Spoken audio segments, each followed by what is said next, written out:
All right, and welcome everyone to our History Day for Homeschooling workshop. We're so excited to have you. We're really excited that you're interested in this project, and we think your students will be too.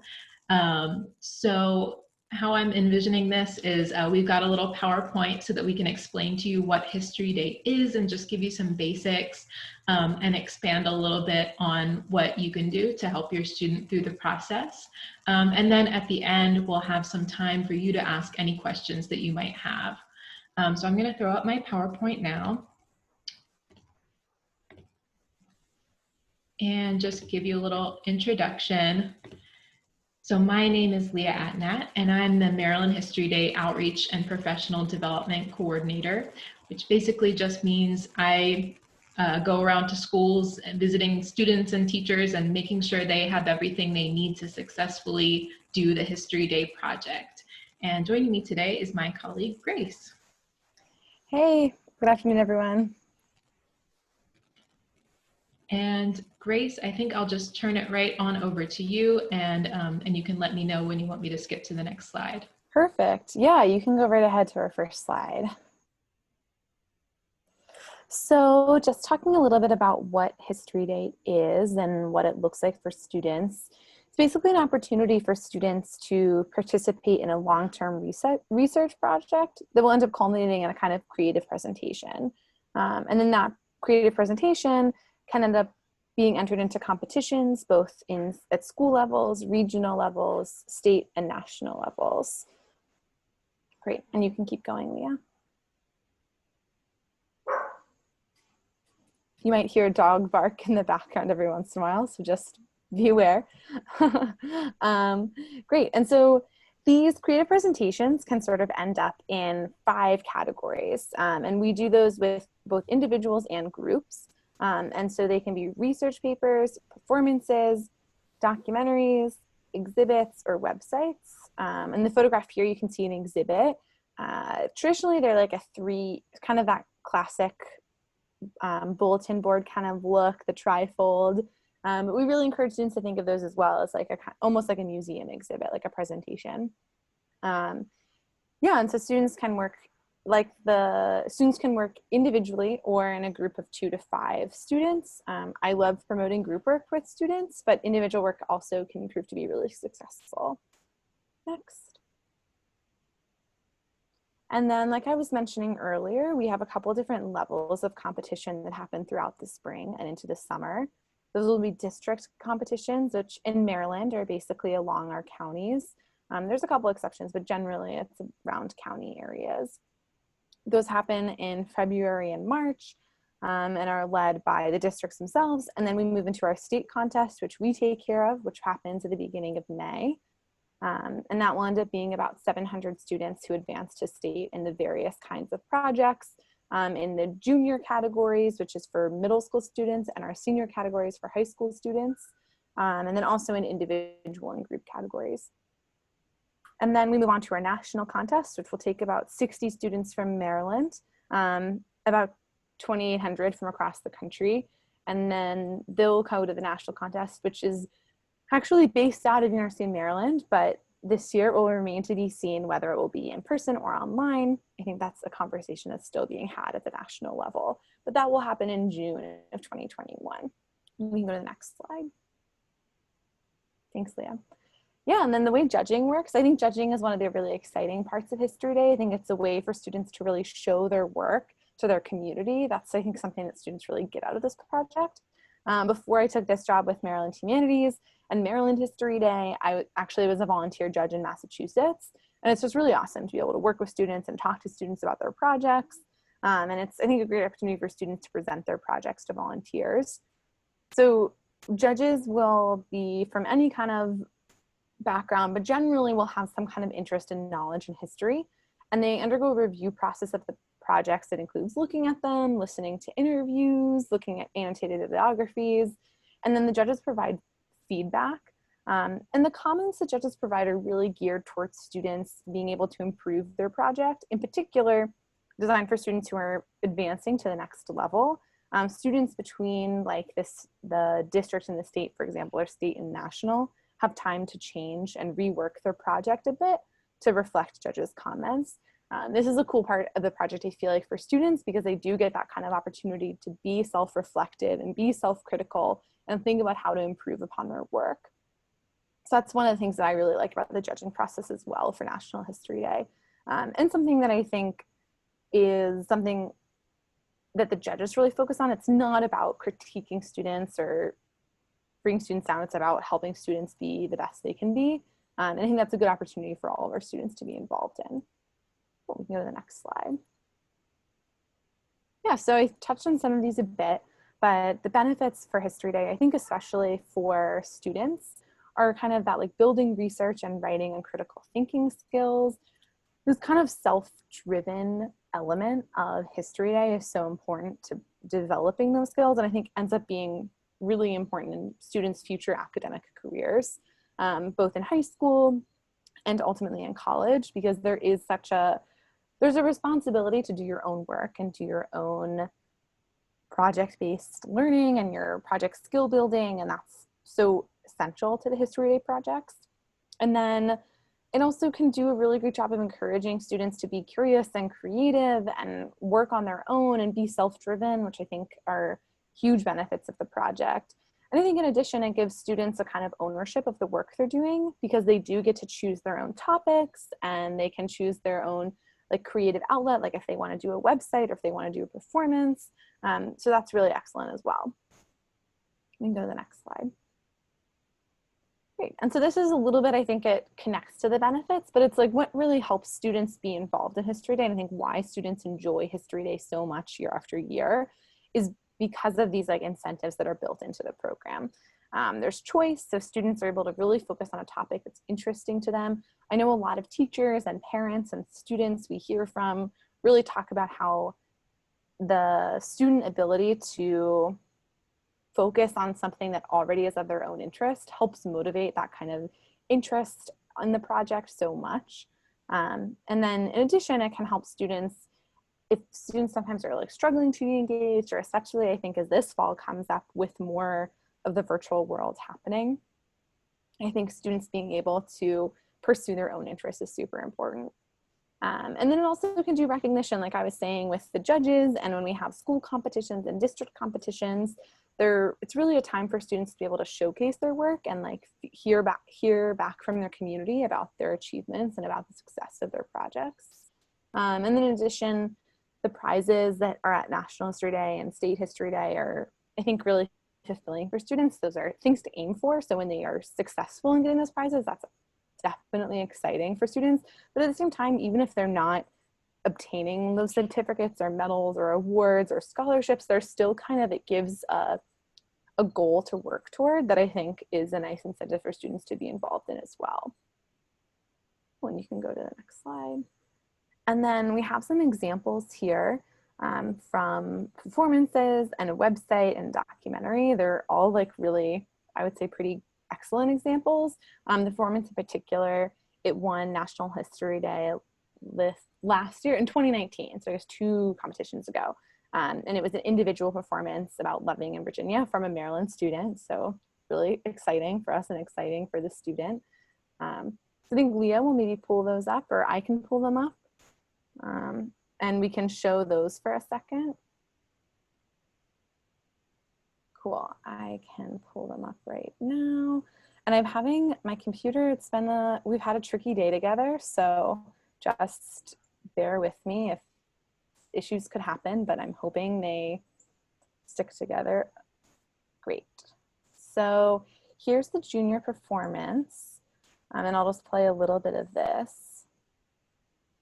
Again, if my computer will work with itself. Again, it's struggling to click things properly, which is a new issue I had as soon as I opened it today. So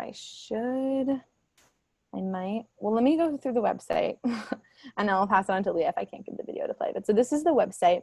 A student did a project. This is for last year's theme, which was breaking barriers in history. And the student did a really great job sort of weighing, was a barrier actually broken? Or did a barrier sort of continue? And how did Brown versus Board address barriers in education?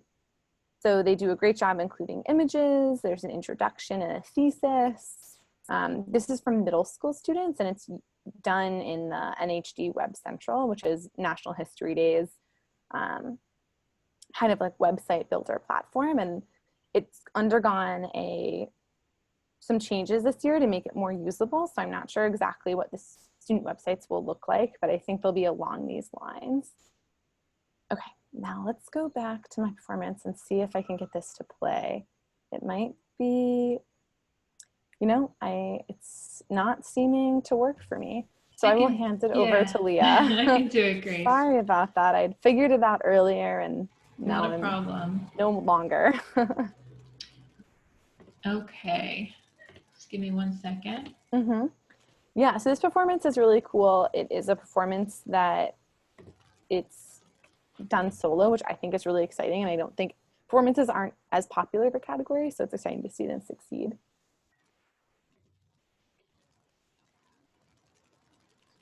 And Leah, I don't think that sound is working for us. Sorry about that. Give me 1 second. Try it again. Yeah, no worries at all.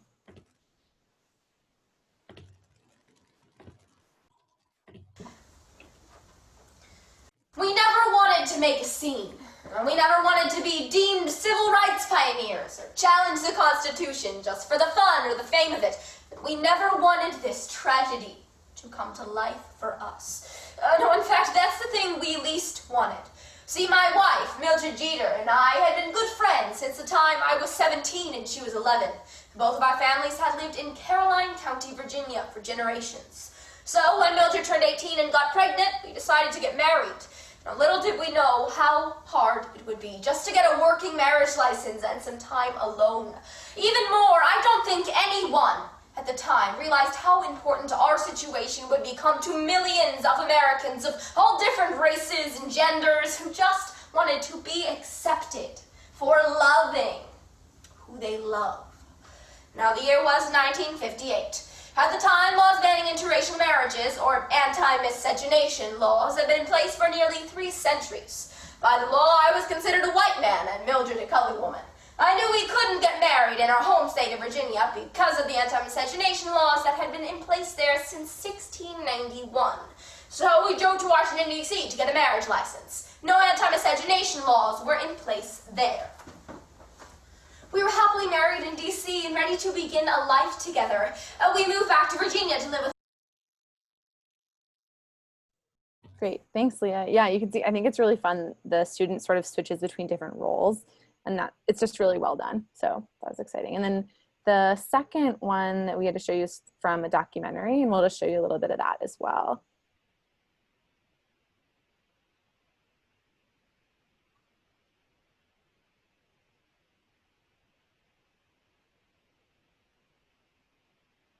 None of the things which have been found in tobacco smoke are at concentrations which can be considered harmful.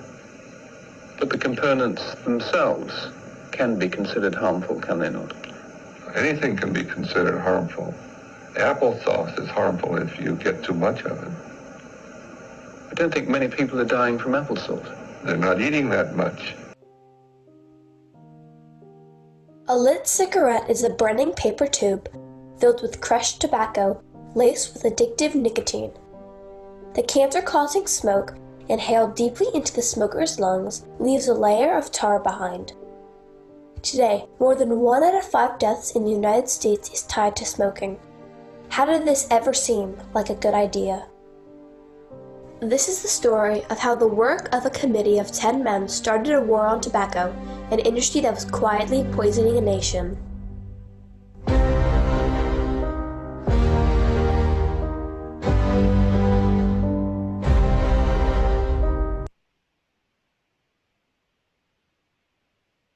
Awesome, thanks, Leah. Yeah, so I feel like you can see pretty well how different topics sort of lend themselves to different formats for presentation.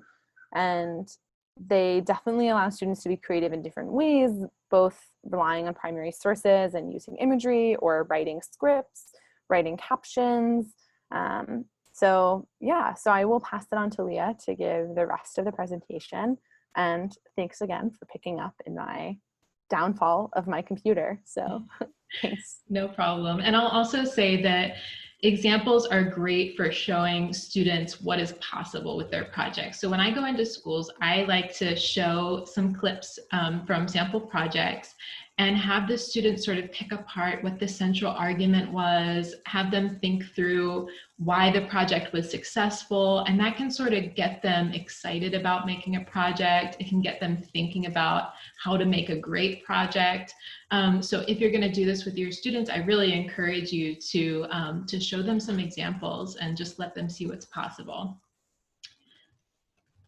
All right, so the next slide I've got up here is about the annual theme. So as Grace said, the students can really pick any topic that they want to, and that's a great benefit of this project, but there's just one limitation that they have. Whatever topic they choose needs to fit within this annual theme that NHD picks, National History Day, which is this sort of parent organization that passes down the rule book and the judging rubrics and also the theme and some other materials. So the theme that NHD has chosen for this year is communication in history, the key to understanding. And so they keep these themes sort of purposely broad so that they can be interpreted in a number of different ways. And so it's really the most fun part of the project to brainstorm and get kids thinking about the different possibilities for this and the different ways that they can conceive of communication. So you might get them thinking about language, you might get them thinking about media or protests. There are so many different directions to go.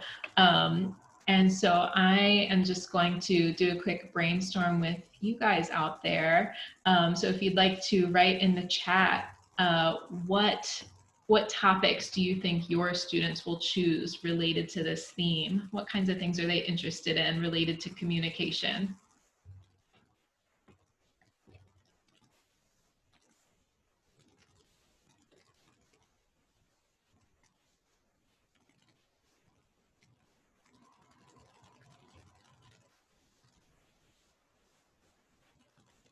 And I'll start off with the, thanks Stephanie. I'll start off with the picture that I've got on the slide. So I've got Frederick Douglass there, and everyone, sort of thinks of him as this, great figure in the abolition movement. But his story actually ties into communication as well, because he wrote his own autobiography, because he was a great orator who spoke about abolition, and because he started an abolitionist newspaper, the North Star, which you see pictured behind him. So all of these things tie into how he communicated his message to get that across to people. And Stephanie put in the chat the creation of the internet. That's another great example. This thing that really sped up communication in an extreme way. And I'm sure that our students will catch on to that as well. It's something that has shaped their lives since they were born. So they might be interested in that. I know that other technology is usually popular for History Day. So they might go the route of, radio or television, the invention of the telephone. Anything else?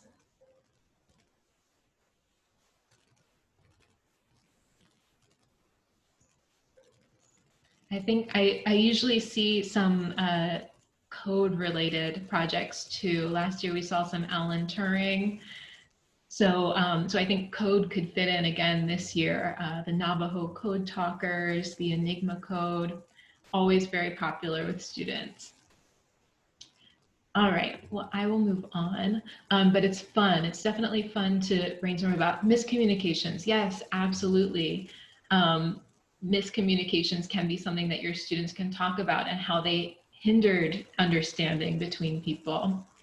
And actually, we have more resources. And Grace, if you can find that link to the NHD website. So this parent organization, National History Day, puts out lots of great resources. And she's just going to drop a link to their theme materials. So they have a theme webinar, they have a theme book, and those can all help to inspire your students and give them ideas. All right, so I'm going to move forward. And this next slide is meant to give you a view of the big picture before you break this down into smaller, more manageable pieces for your kids. So all of the projects, no matter what the format is, are going to have these different components. And this is based on the National History Day rubrics, those different elements that, that they want to see in the projects. This visual organizer is actually designed for exhibits, but I think it can be great for making notes on any type of project. But you can see that there are some questions on there that can, that can get your student thinking about what goes into each of these categories. So every project is going to have a thesis, just one central statement that the whole project is organized around and that the whole project aims to support. All students are going to talk about the background or the historical context of the event that they're focusing on, the buildup of events, what led up to that main event. The main event is, as it says here, the heart of the story. That's where the bulk of their research is going to be. That's the main story that they're telling. But then we also want to make sure that they touch on the short-term impact and the historical significance or the longer-term impact of that event in history. So that helps paint the whole picture of that event and its place in history. All right. So the most important part of this project and the longest part of this project is really the research section. So when students are doing this for school, they might spend 6 to 8 weeks on the research portion of it before they start writing and before they start putting their project together. Now for you all, since you have a little bit more agency in your curriculum building, you might be inclined to do this on a shorter schedule, and I'm all for that. If you can fit it into a shorter period of time, that is fine with us, whatever works for you. So for the research, again, students are going to choose whatever topic they're interested in. We encourage them to use primary and secondary sources. And we are connecting with a lot of different institutions around Maryland to see if they're putting together research webinars. Places like the Enoch Pratt Free Library here in Baltimore, or the Maryland Historical Society. Some of them have some really great primary sources in their collection, and they're digitizing them more and more so that students can view them online and use them in their research. So we are trying to promote those as much as we can, and we're advertising them on our in our newsletters and in our social media. So keep an eye out for those, because those institutions can be a great place to go for primary source research. The other part of this project that students must complete is an annotated bibliography. And I know I didn't make an annotated bibliography when I was in middle school, but they can do it. You know, we see it every year. Students really impress us with the work that they do. It's definitely possible. It's great if you have access to a bibliography program like Noodle Tools or RefWorks or EasyBib. Some of those are paid sites, others are free with advertisements, and they allow you just to plug in all the information, and they make the citations for you. You might go the old-fashioned route and have your students, you know, type those out longhand, but the bibliography tools are also good because they make spaces for students to write their annotations and to take notes and to paraphrase things, just, you know, so your student can keep in mind that those things are different. You're not going to make all your notes into the annotation. All right. Okay, so a great place to start your research is this website that Maryland Humanities actually developed with Maryland Public Television. And I'm just going to pop over to my web browser so that I can show you a little bit about this. Okay. So the website I'm at is thinkport.org/TPS. And we've created these primary source sets, which we call inquiry kits. So I'm going to click here on this image under inquiry kits for social studies. And there are 4 categories: elementary kits. There are just 10 under there, but they're really good for any age. They follow the elementary level curriculum, but anyone can use them. And then we've got topics under US, world, and US government history, and there's 60 under each. So I'm just going to click through to show you how these are organized. And you can see they're organized chronologically with these thematic titles. And under each one, you'll find a series of topics, these really specific topics that are great starting places for History Day projects. I'm going to see if I can find one related to communication. I've been using this one on public opinion, America and the war in Vietnam, because it's about protest against the war in Vietnam and how that was communicated. So this is what an inquiry kit looks like. We start out with 3 thinking questions that, give your students something to start out investigating as they look at this kit. And then each kit has 5 primary sources, these here, and 1 level appropriate secondary source. So these are a great place for students to start research. They can use all of these sources in their project as long as they cite them properly. And then each one clicks through to where it exists on the internet. So many of these are from the Library of Congress. And then once your student is on that website, they can just search in that search box at the top and look for more sources related to their topic. Library of Congress is a great place to start. The National Archives is a great place to look also, and they have a more curated set of sources called docsteach.org, which I also recommend. And we have all these recommendations for sites written up in our teacher resources, which we're going to get to in just a second. All right, so I'm going to go back to my PowerPoint. And Leah, I'm going to speak up just a second. My computer is still sort of proving difficult, so I'm having trouble writing in the chat. Okay.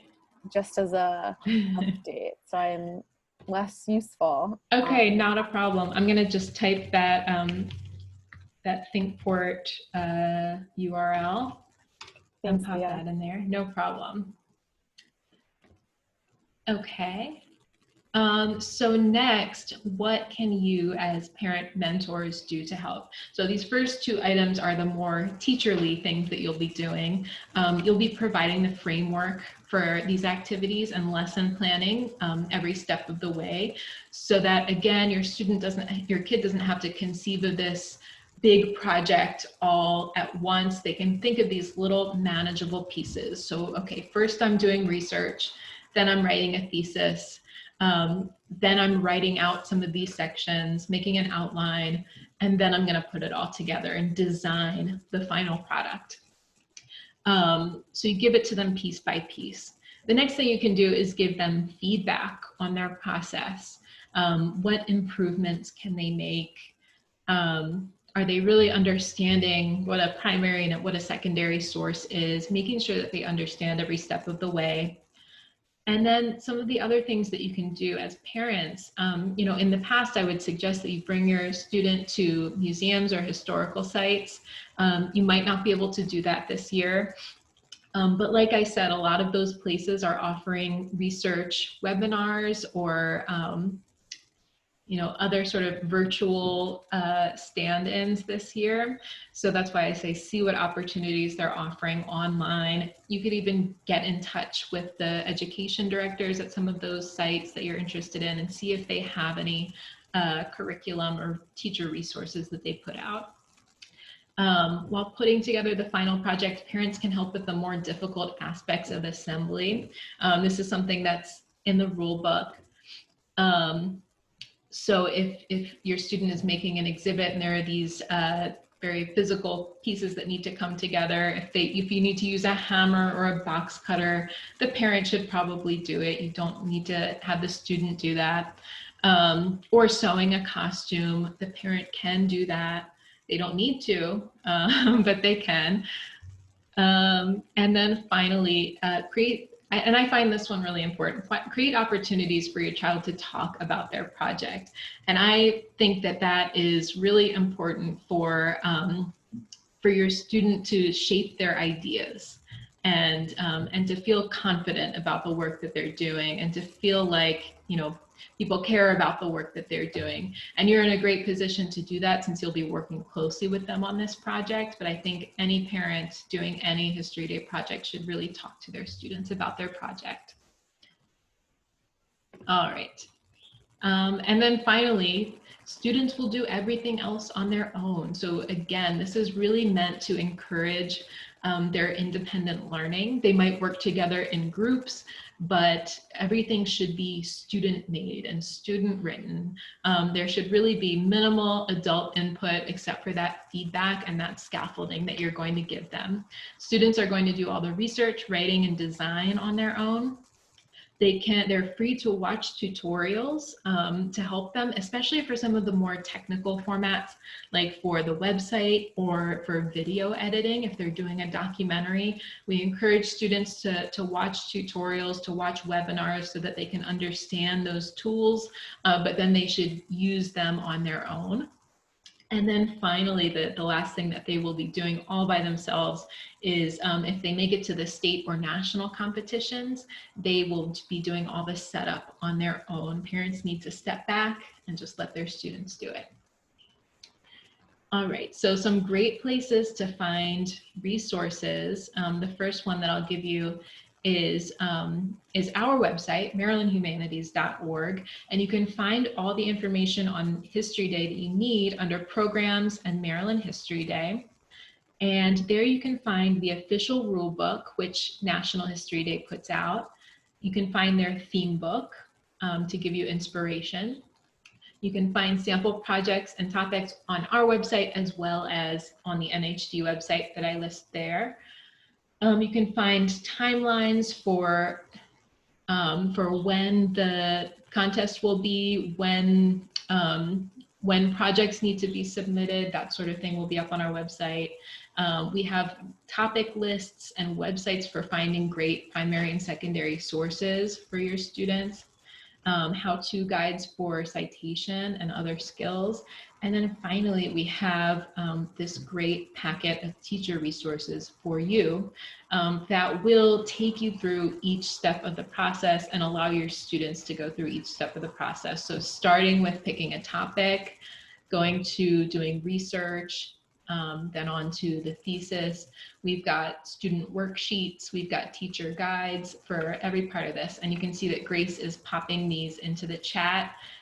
So I really recommend that you just open those links in another tab and save them for later, so you can go back and take a look at all that stuff that we've got there for you. All right, so finally, I'm coming to the end of my piece, but if you'd like to stay informed about all the goings on here with Maryland History Day, we really recommend that you sign up for the Maryland History Day Teacher newsletter, and you can find it through that link there. And it just comes once a month, but you can find out about those different research webinars and research days that I've been talking about. You can find out about different professional development opportunities for teachers and other milestones along the History Day process. And then finally, we are going to start having monthly teacher workshops on Zoom for any teacher or homeschooling parent who is doing History Day with their student. So our first meeting will focus on the beginning stages of the project, like picking a topic.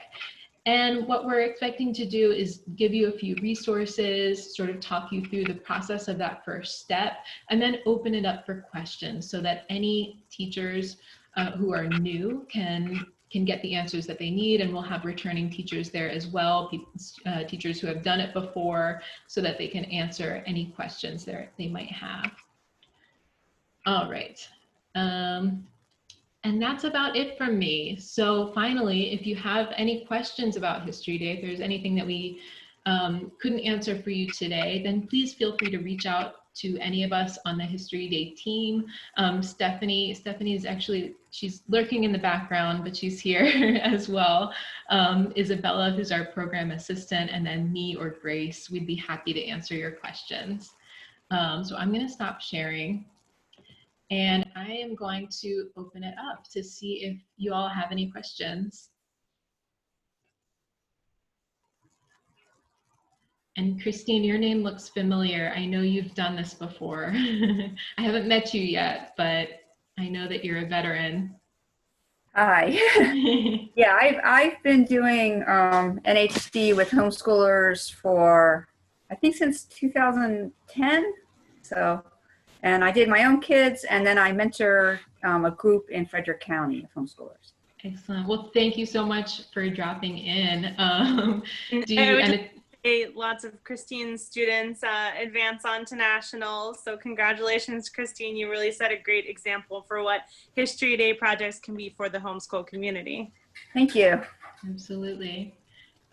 Christine, do you have any tips or anything specific to homeschooling parents? I would just encourage, if anyone's on the fence about whether they want to do NHD, that it's just a really, really great experience for kids. They get so much out of it. They learn how to really go to primary sources to go, find out when maybe they have two sources that contradict each other. How do you know which one is true? Those research skills are really great for them. They also just really, really love it. I have had many students that did it for every year from grade 6 through 12 and just thrived in it and loved it. So. Excellent. Yeah, that's what I hear about it. All students who do it, they really get a kick out of it. They love picking their own topics, doing their own investigation. I think they like doing something that's, student-led rather than teacher-led.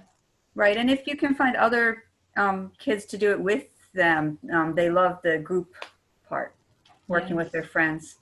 Absolutely. And we got a question in the chat. So Marjorie's asking, how does a homeschooling family participate at the district level? So this is a good question. In the PowerPoint, you saw that usually students will go through a school level first. Since you're not part of a school, what do you do? So if you are part of a homeschooling collective, homeschooling collectives will often act as a school and have their own little local showcase for those students, and then select students to advance to the district level.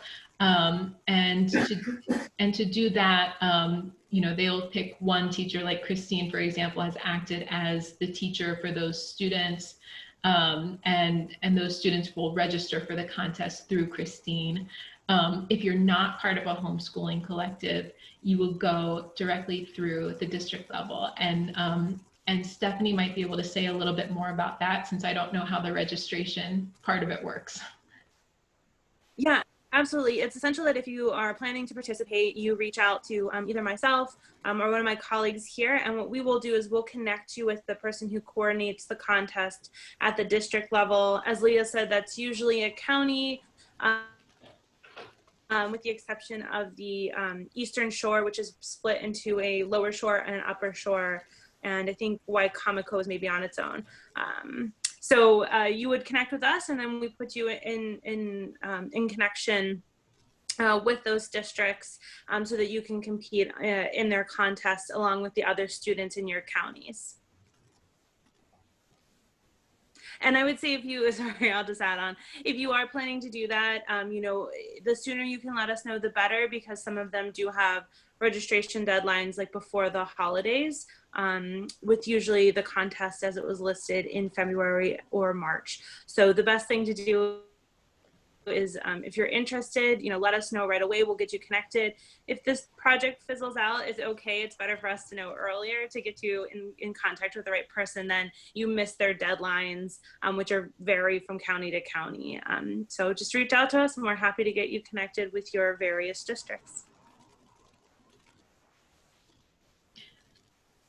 I will give a little tip to those of you who have done History Day in the past year. So Christine, Latoya,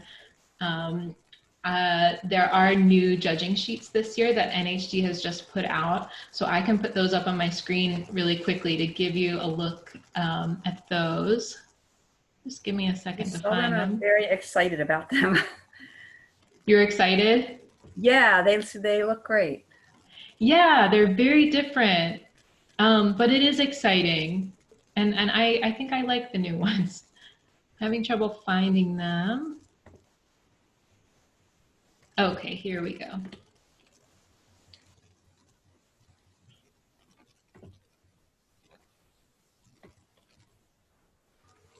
Sorry, folks. Just looking through my stuff. Okay, so so here's what they've done to the judging sheets. This is the top half of the front side of the sheet. And in past years, historical quality has only been 60% of the judging consideration. And then there was 20% for theme and 20% for clarity of presentation. So they've taken out the separate category for theme, and you can see they've put it under historical quality here. So it falls under this historical argument criterion.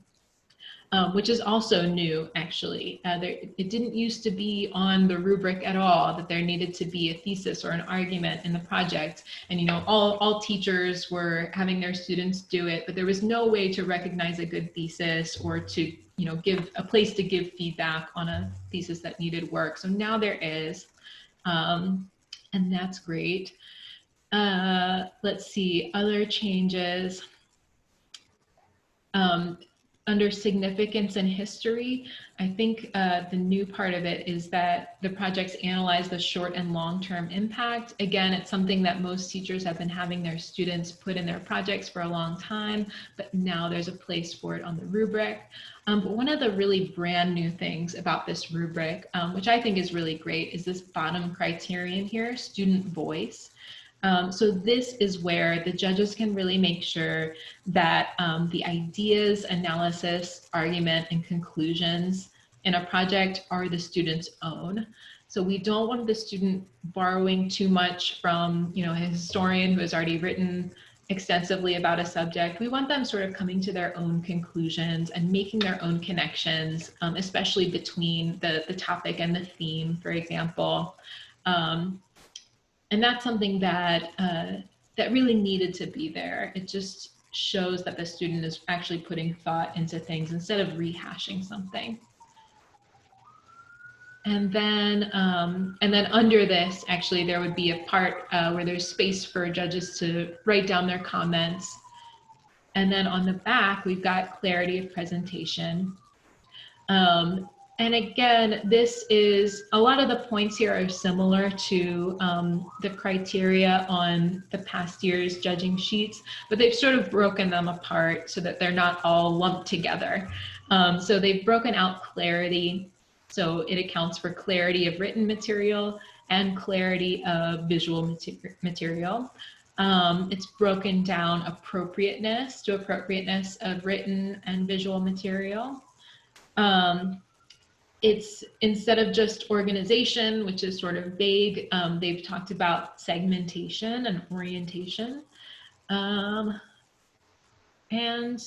yeah, I think the rest sort of lines up with what was there in the past.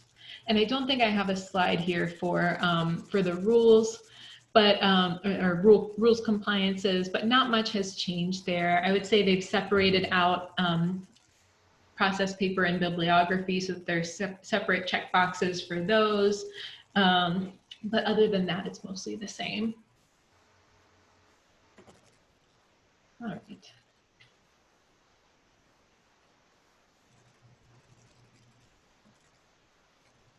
Any other questions? I'm trying to think if there's anything else that has, anything significant that's changed. Well, there's a new rule book. Yeah, there is a new rule book as well. And I would say that the most significant changes there are that paper students need to write a process paper now. That's sort of the big one. NHD Web Central is the only acceptable website platform, which I believe was the case last year, but now it's officially in writing. Then there are a bunch of other little changes. It's best just to go through it depending on the project that your students choose, because it's really different from project to project. Okay, and I saw a question. We go over the new graphics organizer. Latoya, when you say graphics organizer, what did you mean by that?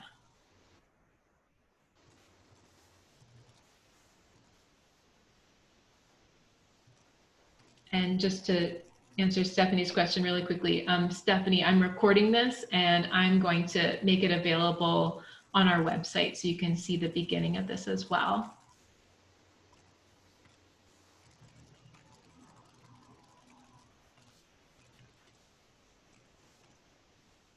One thing while we're waiting for Latoya to clarify that I did want to bring up is that we have made the decision that Maryland History Day will be virtual again this year with changes from last year. So for example, one of the changes is that for performances, we'll now ask for a video recording of the performance because kids will have enough time to put that together. So as we are putting up information for the year, we're also including some augmented rules and resources for that virtual contest as well. And so I believe, Leah, you have them posted in the Google Drive that you shared already as they're being released from National History Day. We don't yet have clarification on exhibits. But it should be coming, I think they said the end of this week actually, or perhaps next week. So that will be up very soon, which means that when students start the projects, they can think about them from a virtual perspective as well. And we just decided to ensure that there was no chaos come May, that we could plan more intentionally from the beginning of the year, knowing that we would be in a virtual contest than in an in-person contest that had to switch to virtual. And so a lot of the districts are also doing virtual contests this year. Some are waiting to make a decision. So we are just doing our best to keep History Day alive and well during the pandemic. But no decisions have been made about the national competition yet? No decisions have been made about national. They are, they'd like to wait a little bit longer, but they are waiting. They are seeing what we're doing throughout the states and keeping an active list of what state is doing what. But they have said they don't want to quite make the decision yet. So as soon as we know, we'll be sure to share that word. Are you going to try to make a way for the students to talk to the judges? Yeah, so I don't quite have the logistics out on that, but that is also one of my goals for the year, is to make sure we can also have judge interviews, because it is a huge part of both the judge experience and the student experience to be able to stand in front of a group of adults and, you know, talk about their work critically. And so this year, with more time to plan it, with less than like a month and a half, we feel confident that we can also get interviews on the schedule for this year, as well as some virtual fun activities that we just didn't have the mental capacity last year to do creative work. We were just trying to get the logistics down. So look for all of that too as we are planning. Oh, the theme organizer is what Latoya was asking about. Okay. Yeah, I don't think I have it downloaded on my computer, but I just looked it up on the NHD website, and it does look like they've got a little short video or webinar about it.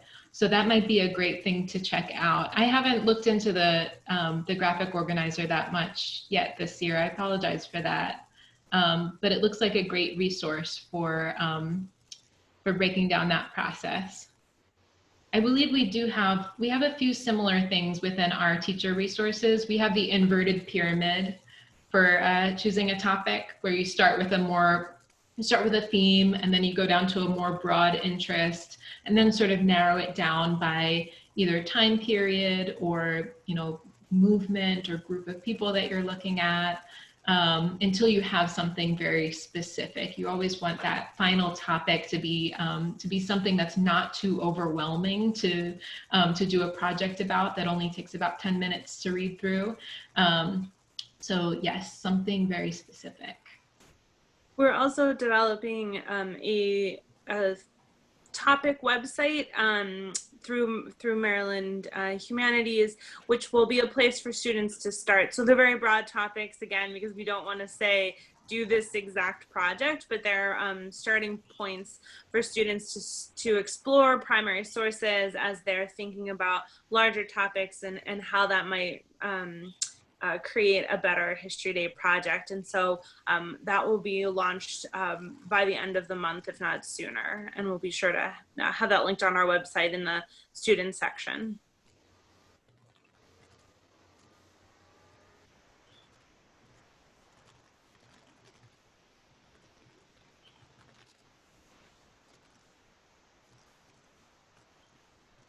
All right, any other questions, any other concerns? Again, we're really excited to have you involved, especially for the new teachers who are doing this for the first time. We're really here to support you. Anything that you need, just feel free to get in touch. We're happy to help.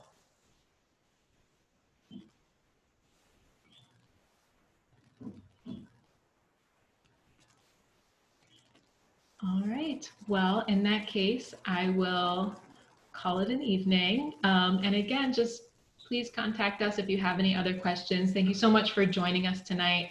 And if you'd like to go over any part of this webinar that you missed, it will be up on our website soon. All right. Thank you. Yeah, thank you. Have a good evening. Bye-bye.